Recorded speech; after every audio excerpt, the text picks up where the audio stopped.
Dans certains logements, il y a déjà eu des travaux qui ont eu lieu sur la première phase du programme En Rue et on ressent que les habitants ont besoin d'être accompagnés pour améliorer leur logement à l'intérieur. J'ai aimé parce qu'il y a plusieurs choses à apprendre en ce qui concerne les câblages, l'électricité et tout. Ça m'a beaucoup intéressée parce que j'en ai besoin chez moi. Quand je rentre dans un logement, je regarde déjà tous les problèmes. Ça va de la consommation d'électricité, eau, les peintures, tout ça à l'intérieur. Au niveau de la propreté, sol, etc., ça allait, mais c'était très très vieux. C'était pas entretenu, entre guillemets, au niveau des tapisseries, des peintures. On a vu un peu ce qu'il y avait à faire, on lui a posé les questions, ce qu'il voulait faire dans son logement. Avoir son propre espace, son chez-soi, s'améliorer. Quand, oui, en effet, on voit tout l'espace extérieur qui d'un seul coup est tout neuf. Si déjà on se sent pas bien chez soi, on n'est pas bien à l'extérieur. Et la plus-value, effectivement, pour nous, c'est de pouvoir apporter notre savoir-faire compagnon bâtisseur. On l'a dit tant sur l'individuel que sur le collectif, pour permettre à ces quartiers d'avancer.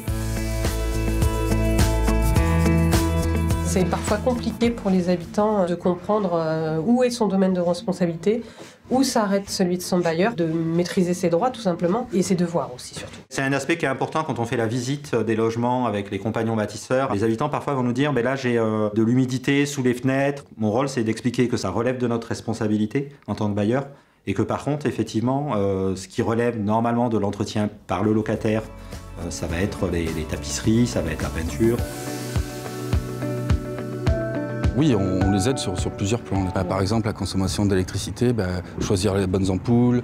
Est-ce que chez eux, ils ont un fonctionnement économe ou pas? Connaître si son logement est économe ou pas. Et il y a aussi une outil tech, c'est-à-dire qu'ils viennent à l'atelier, ils apprennent à utiliser les outils, qui peuvent emprunter ensuite sur l'outil tech pour réaliser des chantiers chez eux en autonomie. L'outil tech, en fait, est quelque chose qui permet aux habitants de ne pas avoir à investir dans un matériel qu'ils pourraient ne pas avoir besoin au quotidien.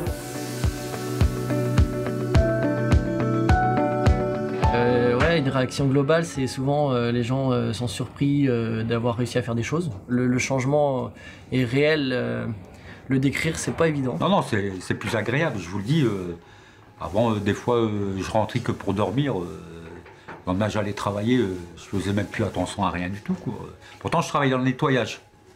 J'avais même plus envie de nettoyer chez moi. Tout était gris, les portes étaient grises, les placards. Au départ, j'ai tout fait, j'étais pas bien parce que j'avais l'impression d'être dans un cimetière. Donc on a mis de la couleur et depuis, toute la pression est tombée, je me sens bien.